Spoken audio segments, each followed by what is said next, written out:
Hello दोस्तों, movie explain करेंगे हम महान। तो आई होप आपको मेरी एक्सप्लेनेशन पसंद आएगी। तो लेट स्टार्टेड दिस वीडियो। कहानी की शुरुआत में हमें दिखाया जाता है एक आदमी को जो कार से उतर रहा होता है। जैसे ही वह बाहर निकलता है साइड में बैठ जाता है और अपनी कार पर पेट्रोल डाल के उसे आग लगाने की कोशिश करता है और आग लगा देता है। और कहानी चली जाती है फ्लैशबैक में 1968, जहां पे हमें एक बूढ़े आदमी को दिखाया जाता है जो दारू की भट्टी यानी कि देसी शराब बना रहा होता है। तभी वहां पर गांधी जी के कुछ आदमी आ जाते हैं और वह उसका विरोध करते हैं शराब बंद करने के लिए। तभी उसका बेटा वहां से निकल जाता है। तभी हमें तीन दोस्तों को दिखाया जाता है जो पत्ते यानी जुआ खेल रहे होते हैं, क्योंकि उस टाइम पर टाइम पास करने के लिए कोई ऑप्शन ही नहीं होता। और तभी वह हर जगह यानी हर रोज़ वही पत्ते खेलने लग जाते हैं। लेकिन एक दिन तीनों में झगड़ा हो जाता है और सभी आपस में लड़ने लग जाते हैं। इसमें माराकुटी होती है और वहाँ पर एक आदमी को चोट भी लग जाती है। तभी गांव की पंचायत बिठाई जाती है और जो हमारा हीरो होता है गांधी महान, उसका फादर उसे डांटता है और वह उसे कहता है कि तुम्हें शर्म आनी चाहिए, क्योंकि तुम्हारा जन्मदिन 15 तारीख हुआ, इसीलिए तुम्हारे दादाजी ने तुम्हारा नाम गांधी महान रखा, तो तुम्हें उसी के नक्शे कदम पर चलना होगा। तभी वो अपने पिताजी से प्रॉमिस करता है कि वह हमेशा सही काम करेगा, कुछ भी गलत नहीं करेगा। और इसी के साथ हमें दिखाया जाता है कि इस तरीके से उसके 40 साल बीत जाते हैं और कहानी प्रेजेंट में आती है, यानी कि वह उसका बेटा उसे सुबह सुबह उठा रहा होता है, जिसका नाम दादा होता है और उसकी वाइफ का नाम होता है नांची। पैसे से गांधी महान एक स्कूल टीचर होता है जो बच्चों को पढ़ाता है। उसकी वाइफ हाउस वाइफ होती है, वह भी टीचर ही होती है जो उसके साथ वहीं पर पढ़ाती है। उसका बेटा दादा, यानी कि तीनों की फैमिली अच्छी तरह से स्टेबल और अच्छे से चल रही होती है। लेकिन लोग उसको हमेशा मजाक उड़ाते हैं, क्योंकि उसका नाम गांधी होता है और महान भी होता है, यानी उसे गांधी महान कहते हैं। गांधी बहुत ही फेमस होता है क्योंकि वह कभी भी गलत काम नहीं करता। उसकी फैमिली अच्छी तरह से चल रही होती है और जब उसका जन्मदिन होता है तो वह मंदिर में जाता है, गरीबों में दान करता है और सभी को सब कुछ देता है। तभी वह मंदिर के किनारे पर तालाब होता है, वहाँ पर बैठा हुआ होता है। तभी एक भिखारी उसके पास आता है और वह कहता है कि तुम्हारी लाइफ कितनी अच्छी है। लेकिन गांधी महान सोचता है कि लाइफ में उसने कभी कुछ एंजॉय ही नहीं किया। उसी के साथ रात को उसकी वाइफ बताती कि वह मंदिर जाने वाली गांव की सोसाइटी की सभी औरतें उसके साथ जाएगी और एक दिन का ट्रिप है। वह खुश हो जाता है। उसकी वाइफ के चले जाने के बाद में वह भी सुबह सुबह तैयार होकर वहाँ से निकल जाता है, जाकर एक शोरूम पर नए कपड़े पहनता है, यानी कि चेंज कर देता है। इसी के साथ वह जिल बार होता है वहाँ पर पहुँच जाता है, क्योंकि उसने लाइफ में कभी एंजॉय नहीं किया होता है, इसीलिए वह शराब पीने लग जाता है और सिगरेट भी जलाता है। ये सब कुछ वह फुल्ली एंजॉय कर रहा होता है। तभी वहाँ पर एक लड़का आता है जिसका नाम रॉकी होता है। वह कहता है गांधी सर आप यहाँ पे। तभी गांधी उससे बात करने में लग जाता है। तभी रॉकी उसे कहता है कि यह बार उसी का है। और बातों ही बातों में रॉकी कहता है कि सर मैं आपको हर तरह की ट्रीटमेंट दूंगा। और वह पूरी तरह से उसे शराब फ्री में पिलाता है, जहाँ बार में जितनी भी सर्विसेज होती है उसे फ्री देता है। तभी गांधी कहता है कि मुझे जुआ खेलना है और वह कहता है कि मेरा बाप सबसे बड़ा जुआरी है, चलो। उसके साथ वह ले जाता है और बातों ही बातों में दोनों एक दूसरे के फ्रेंड निकलते हैं जो बचपन में साथ में जुआ खेलते थे, जिसका नाम होता है सत्यवान। और इसी के साथ में जब ज़्यादा हो जाती है तो उसी के घर पे वह रुक जाता है। जब सत्यवान की वाइफ उसे उठाती है तो तब तक टाइम यानी सुबह के 1:30 बज चुके थे और वह जल्दी जल्दी उसे कहता है कि मुझे घर पे छोड़ के आओ। जब गांधी घर पहुंचता है तो वहाँ देखता है कि सभी लोग उसके घर के सामने खड़े, क्योंकि वह अभी तक लौटा नहीं था तो सभी परेशान थे। तभी गांधी का ससुर उससे पूछता है ये सत्यवान कौन है। तभी नांची यानी कि गांधी की वाइफ उसे सूंघ लेती है और वह कहती है कि तुमने शराब पी। तभी गांधी का ससुर उस सत्यवान को कहता है कि तुमने मेरे दामाद को बिगाड़ा है, तुमने उसे सारी रात शराब पिलाई। और यही बातों बातों में नांची खड़ी होकर सत्यवान को एक झापट मार देती है और गुस्से में आ जाकर गांधी भी उसे हाथ उठा देता है। यह देखने के बाद में सत्यवान वहाँ से चला जाता है। वह कहता है कि सॉरी यार, मेरी वजह से ये सब हुआ। तभी नांची गुस्से में आ जाती है और उसका ससुर और साला यानी कि वो कहते हैं कि तुम चलो, इस बेवड़े को यहीं पर रहने दो। गांधी कहता है कि मैंने सिर्फ लाइफ में सिर्फ एक बार ये किया है। लेकिन उसकी बीवी कुछ भी सुनने के लिए तैयार नहीं होती और वह घर छोड़कर चली जाती है। गांधी उसके घर पहुंचता है, ससुर के घर वहाँ मनाता है, लेकिन वह मानने के लिए तैयार नहीं होती। यह होने के बाद में जो मकान मालिक होता है वह भी गांधी को निकाल देता है। तभी जब वह घर से बाहर निकल रहा होता है तो सत्यवान और रॉकी जो बाप बेटे होते हैं वह उसे ले जाते हैं। तभी गांधी सत्यवान को कहता है कि उसने लाइफ में 40 साल ऐसे ही वेस्ट करे, कभी उसने कुछ एंजॉय नहीं किया। और वह कहता है कि तुम्हारे बाप का जो देसी शराब बना था उसी ब्रांड का हम बार खोलेंगे और उस ब्रांड का नाम रखेंगे हम सूरा। और तभी वो रॉकी को ये सब बताते हैं और कहते हैं कि आज के बाद हम नई लाइफ शुरू करेंगे। मेरे बीवी और बच्चा मुझे छोड़कर चले गए हैं तो जाने दो, लेकिन हम नया ट्राई करेंगे। और इसी के साथ में गांधी महान बन जाता है शूरा, यानी कि वहाँ पर स्टार्ट कर देता है बार। कहानी जाती है 1998, जहाँ गांधी सबसे बड़ा सिंडिकेट बनने वाला होता है, यानी कि धीरे धीरे उसका बार पूरी तरह से फेमस हो जाता है और उसकी दारू बहुत ही बिकती, यानी मार्केट में वो राजा बन जाता है। इसी के साथ में गांधी को दिखाया जाता है जो वहाँ का सिंडिकेट, यानी कि जितने भी दारू बेचने वाले हो तो उनका बाप बन जाता है। और वह वहाँ पे अनाउंस करता है कि उसका राइट हैंड सत्यवान होगा। तभी वहाँ पर एक दूसरा आदमी होता है, वह उनके विरोध में होता है और वह उनसे झगड़ा करने के लिए कहता है, लेकिन तभी गांधी उसे ट्रक में बांधकर छोड़ देता है, यानी कहीं घूम जाएगा। तभी गांधी और सत्यवान वहाँ पर एक नया बार खोलने का प्लान बना रहे थे जहाँ पर दूसरी जगह पे। तो वह सब मीटिंग करते हैं और वह बताते हैं कि हमें बुलाया गया है जहाँ पर हमें नया बार खोलना है। वह ये सब बात कर रहे होते और तभी वहाँ पर जो उन्हें नई जगह खरीदनी होती वहाँ पर पहुँचते हैं। वहाँ पर वह थोड़ी देर जुआ खेलते हैं। तभी वहाँ पर एक वेटर आता है और वह उन्हें एक शराब देता है और वह कहते हैं कि स्पेशल ड्रिंक है सर आपके लिए। और गांधी, सत्यवान और उसका बेटा यानी रॉकी सभी उस शराब को टेस्ट करते हैं, यानी कि ब्रांड हेवी होने की वजह से वह उनमें बेहोशी की दवा मिला देते हैं और तीनों लुढ़क जाते हैं। तभी वो ड्राइवर उन्हें कार में बिठाता है और वहाँ पर ले जाता है। जिस आदमी को उन्होंने बांधकर छोड़ा था वही आदमी के पास उन्हें ले जाते हैं। तभी वह वहाँ पर आता है और सत्यवान को कहता है कि तुमने मुझसे पंगा लिया, तुम यहाँ के राजा नहीं बन सकते जब तक मैं हूँ। वह सत्यवान को मारने ही वाला होता है, लेकिन तभी अचानक से उसे याद आता है कि पहले मैं तुम्हारे बेटे को मारूंगा। सत्यवान जोर से चिल्ला रहा होता है कि मेरे बेटे को मत मारो प्लीज़। और जैसे ही वह हथौड़ा मारने वाला होता है कि तभी अचानक से हमारा सुपर हीरो यानी कि गांधी महान बाहर निकलता है, क्योंकि उसे होश आ जाता है और वहाँ पर जितने भी विलन्स होते हैं उन्हें धीरे धीरे कूटने यानी पीटने लग जाता है। क्या ही एक्शन सीन था, यानी कि ठंडी रम धनुष की मूवी का सेम टू सेम सीन, एकदम झकास वाला। बहुत ही अच्छी तरह से फाइट होते हैं और इसी के साथ में जितने भी विलन्स होते हैं सबको कूटता है और सब वहीं से भाग जाते हैं। तभी हमें दिखाया जाता है कि सत्यवान और रॉकी उससे कहते हैं कि तुम हमारे गॉड हो। और तभी रॉकी उसे कहता है कि आज से मेरे 2 पापा हैं, यानी कि गांधी पा। और तभी से वह गांधी को पापा कहने लग जाता है। यह सब होने के बाद में सत्यवान घबरा जाता है और वह चर्च में यानी भगवान को ज़्यादा ही मानने लग जाता है। धीरे धीरे गांधी बड़ा आदमी बनने लग जाता है और कहानी जाती 2003 में, क्योंकि वहाँ से वह पॉलिटिक्स में घुसने की कोशिश करता है। धीरे धीरे वहाँ का किंग बन जाता है और इसी के साथ में हमें दिखाया जाता है जो भी उसके सामने खड़ा होता है वह उसके डर यानी उसका नाम गांधी महान नाम सुन के ही डर जाते हैं। हर जगह पे उसी का बोलबाला होता है, हर जगह पर वही किंग होता है। शराब की दुकानें, बार, जो भी इलीगल 2 नंबर के सभी धंधे होते हैं वह सब उसी के नाम पर होते हैं।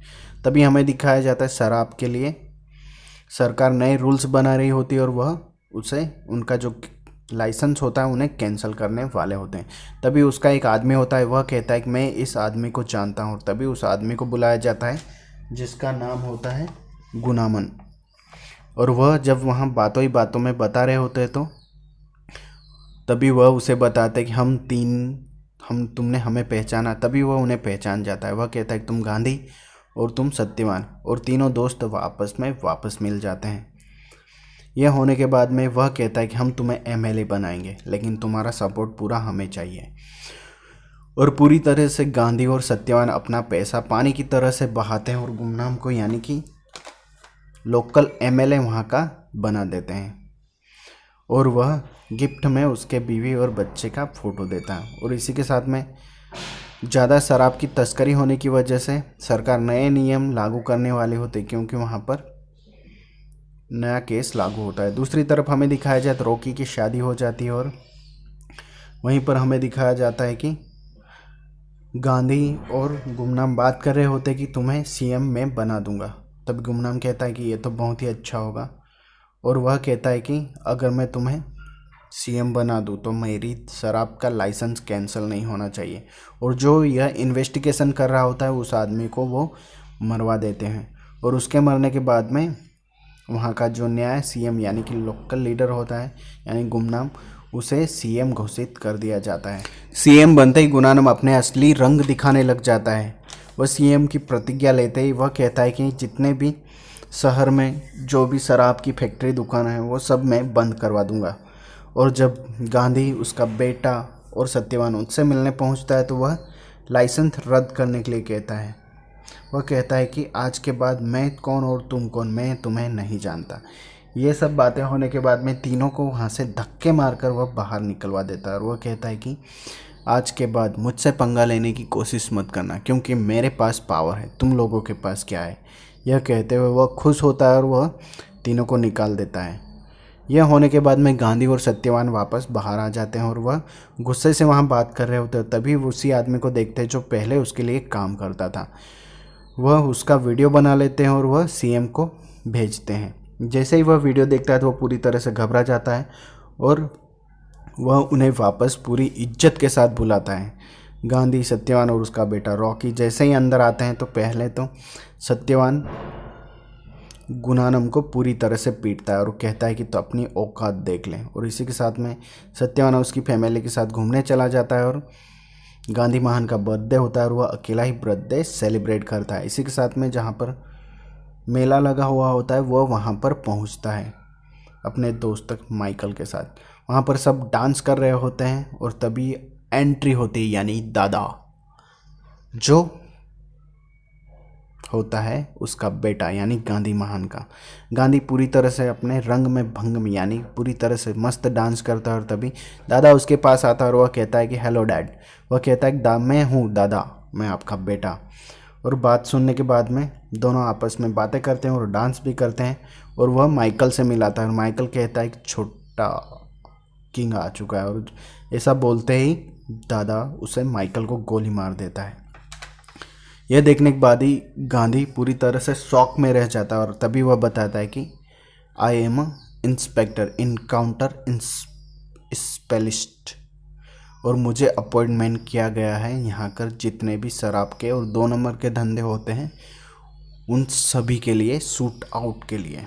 यह होने के बाद में गांधी पूरी तरह से शॉक में रह जाता है और दादा उसे बताता है कि जिस दिन पहली बार आपने मम्मी पे हाथ उठाया उसी दिन मुझे सत्यवान और उसके आदमी पर गुस्सा है क्योंकि हमारी हंसती खेलती अच्छी सी फैमिली को उन्होंने बिगाड़ दिया। और इसी के साथ में मॉम और हम सब वहाँ पर चले गए। मॉम की नाना जी दूसरी शादी करवा रहे थे लेकिन मॉम ने शादी नहीं की और वहाँ से चले आए। इस तरह से मैंने पूरी लाइफ ख़राब यानी कि पूरी तरह से मैंने अपना स्पॉइलर भविष्य देखा, लेकिन मैंने मेहनत की। और जब भी मैं आपका फ़ोटो अखबार में या किसी तरह शराब में देखता हूँ तो मुझे बहुत गुस्सा आता था और इसीलिए मैंने पुलिस फोर्स ज्वाइन की ताकि मैं यहाँ पर वापस आ सकूँ। और धीरे धीरे मैंने एसआई बनने के लिए अच्छी सी ट्रेनिंग दी, हर जगह पे अपना 100% दिया और मुझे इनकाउंटर स्पेशलिस्ट बना दिया गया। और मैंने खुद ही अपना ट्रांसफ़र तमिलनाडु यानी कि यहाँ पे करवाया क्योंकि मुझे पता था कि आप यहाँ के राजा हो और मैं आपको छोड़ूंगा नहीं, क्योंकि मुझे अपॉइंटमेंट किया गया आपके यहीं सीएम ने जिसका नाम है गुणानम। मैंने आते ही पहले तो इन्वेस्टिगेशन की, आपके बारे में सब कुछ पता किया और मुझे एक नई टीम दी गई जो आपके आदमी और आपकी गैंग का सफाया करने के लिए। यह सुनने के बाद में हमें माइकल की डेड बॉडी को दिखाया जाता है। गांधी अपने घर आ जाता है और वो पूरी तरह से इमोशनल होता है। तभी हमें दादा को दिखाया जाता है जो उसी गांधी के दूसरे आदमी को उठा लेता है और वह कॉल करने के लिए कहता है। तभी वह गांधी और रॉकी को कॉल करता है और वह कहता है प्लीज़ मुझे बचा लीजिए, लेकिन गांधी मजबूर होता है, वह कुछ नहीं कर पाता और तभी एंथोनी को भी मार दिया जाता है। यह सब कॉल पर रॉकी और गांधी सुन रहे होते। रॉकी पूरी तरह से गुस्से में आ जाता है जब वह अपने पापा यानी सत्यवान से मिलता है तो वह कहता है कि मैं उस पुलिस वाले को छोड़ूंगा नहीं, क्योंकि उसने आते ही हमारे 2 आदमियों को मार दिया। तभी वो गांधी को कहता है, गांधी पा, हम उस पुलिस वाले को मार देंगे। गांधी घबरा जाता है और वह अपने बेटे को से कांटेक्ट करता है। तभी उसका बेटा उससे घर मिलने आता है। वह अपनी फ़ोटो और अपनी माँ की फ़ोटो देखकर कहता है कि अभी तक आपने हमें भूला नहीं। और गांधी उसे कहता है, लेकिन वह मानने के लिए तैयार ही नहीं। वह कहता है कि मैं यहाँ पर मेरा काम कर रहा हूँ, आप अपना काम बंद कर दीजिए, लेकिन मैं अपना चालू रखूँगा। तभी वह तिजोरी भरकर उसे पैसे देने की बात करता है, लेकिन दादा मना कर देता है। वह कहता है कि मैं किसी को नहीं छोड़ूंगा। रॉकी जब अपने घर बैठा होता है तो वह बताता है कि मैं उस पुलिस वाले को मार दूंगा और गांधी से पूछता है। गांधी यह सब सुन लेता है तो वो रॉकी को कॉल करके कहता है कि तुम मेरे पास आओ, और वह रॉकी को बताता है कि वह उसका बेटा है पुलिस वाला जो जिसे तुम मारना चाहते हो। गांधी कहता है प्लीज़ तुम उसे मत मारो, वह मेरा बेटा है। तभी रॉकी उसे कहता है कि क्यों नहीं, वो मेरा छोटा भाई है, चलो गांधी पा हम उससे मिलने जाते हैं। और दादा से मिलने पहुंचते हैं। वह पूरी तरह से सब कुछ इमोशनल यानी बातें बताता है, तो तभी दादा पूरी तरह से इमोशनल हो जाता है और वो गांधी की महान के गले लगकर रोने लग जाता है। जैसे ही रॉकी उसे गले लगाने की कोशिश करता है वह हंसने लग जाता है और वह कहता है कि मैं तुम्हारी झूठी बातों से इमोशनल नहीं होने वाला, क्योंकि अगला नंबर रॉकी तुम्हारा है। तभी गांधी उसे कहता है कि ए दादा ऐसा नहीं करने का। तभी दादा कहता है कि नहीं, मेरा काम है और मैं अगला नंबर रॉकी का है। और तभी रॉकी के हाथ पर गोली चला देता है। गांधी को उसके जो दूसरे इंस्पेक्टर होते हैं वह पकड़ लेते हैं और रॉकी को मार दिया जाता है। यह होने के बाद में गांधी उससे कहता है कि यह मेरा दूसरा बेटा था और बड़ा बेटा तुम्हारा भाई था। और गांधी पूरी तरह से इमोशनल हो जाता है। गांधी अपने बेटे के ऊपर गन तान देता है। तभी दादा भी अपने बाप के ऊपर गन तान देता है। दोनों में फाइट सीन होता है। क्या ही फाइट सीन था, बाप बेटे दोनों झुकने के लिए तैयार नहीं। दादा अपने बाप को मारने के लिए तैयार और गांधी अपने बेटे को मारने के लिए तैयार। तभी वो गांधी को बुरी तरह से पीटता है और बेहोश कर देता है। तभी फ्लैशबैक में उसे रॉकी की याद आती है, क्योंकि हर तरफ वो गांधी पा कहता रहता है। तभी वो गुस्से में आ जाता है और वह पूरी तरह से दादा को पीटता है और दादा भी बेहोश हो जाता है। तभी गांधी वहाँ से निकल जाता है और तभी वह अपनी वाइफ से मिलने यानी कि नानची से मिलने जाता है। जाते ही वह देखता है, क्योंकि वह पूरी तरह से इमोशनल हो जाती है नानची उसकी वाइफ। जैसे ही उसके पास पहुंचता है वह जोर से उसके गाल पर थप्पड़ मारता है और वह उसे कहता है कि तुमने तुम्हारे बेटे को क्या सिखाया, उसे यहाँ पर क्यों लेकर आई। वह पूरी तरह से ये सब समझाता है, आज मैं उसे मार ही देता, लेकिन सिर्फ तुम्हारी वजह से मैंने उसे छोड़ दिया, क्योंकि उसने रॉकी को मारा है। दूसरी तरफ हमें दादा को दिखाया जाता है जो हॉस्पिटल में एडमिट है, और दूसरी तरफ हमें रॉकी की डेड बॉडी दिखाई जाता है जो सत्यवान पूरी तरह से गुस्से में होता है। गांधी भी वहाँ पर आता है और वह भी इमोशनल हो जाता है। दूसरी तरफ नानची को दिखाया जाता है जो अपने बेटे से मिलने जाती है और वह उसे कहती कि तुम्हें ऐसा नहीं करना था, तो अपने पापा से पंगा नहीं लेना था। तभी हमें दिखाया जाता है गुणानम यानी जो सीएम होता है वह पूरी तरह से अनाउंस कर देता है। तभी सत्यवान उसे कॉल करता है और वह कहता है कि तुम चाहे किसी भी कोने में छुप जाओ, मैं तुम्हें मार दूंगा। और गुणानम पूरी तरह से घबरा जाता है, क्योंकि सत्यवान बहुत ही खतरनाक आदमी है। दूसरी तरफ हमें नानची को दिखाया जाता है जो गांधी महान यानी उसके पति से मिलने आती है, और वह जब घर देखती है तो अपनी फ़ोटो और अपने बेटे की फ़ोटो देखते हैं तो वह यहीं पर रुकने का कहती है। तब वह पूछता है कि दादा कहाँ है, तो वह हॉस्पिटल मिलने जाता है, लेकिन दादा वहाँ पर होता नहीं। तभी उस पर एक कॉल आता है। गुणानम उसे कॉल करता है और वह कहता है कि मैंने तुम्हारे बेटे को किडनैप कर लिया है, अगर तुम अपने बेटे को ज़िंदा देखना चाहते हो तो तुम्हें सत्यवान को मारना पड़ेगा। और जब गांधी वहाँ पर पहुँचता है तो गुणानम उसे कहता है कि तुम्हें कुछ भी करो, तुम्हारे अपने बेटे को ज़िंदा देखना हो तो सत्यवान को मारो या फिर मुझे मारो। और यह होने के बाद में गांधी अपने दोस्त से मिलने पहुंच जाता है। जब वह वहां पर पहुंचता है तो रॉकी को जिस इंस्पेक्टर यानी दादा ने शूट किया था वही वीडियो शूट करके सत्यवान के पास होता है, तो वह उस वीडियो को देख लेता है। तभी वहां पर उस वीडियो में गांधी को भी देख लेता है और वह कहता है कि तुम वहीं पर थे, फिर भी तुमने मेरे बेटे को मरने कैसे दिया। गांधी उसे बताता है कि वह मेरा बेटा दादा है। और यह सुनने के बाद में सत्यवान अपने आदमियों को बुलाता है और बुरी तरह से वह गांधी को पीटता है और वह कहता है कि तुमने दोस्ती के साथ में गद्दारी की। वह कहता है कि वह मेरा बेटा है और गांधी को मारने के लिए कहते हैं। गांधी अपनी गन निकाल लेता है और वह सभी को उसके जितने भी आदमी थे वहीं पर शूट कर देता है। यह होने के बाद में कहानी प्रेजेंट में आती है, जो स्टार्टिंग में अपनी कार चला रहा था उसी टाइम पर आती है। और तभी उस पर कॉल आता है और उसके बाद दादा उसके पास आता है, यानी गांधी के पास आता है। वह उसे कार में बैठने के लिए कहता है।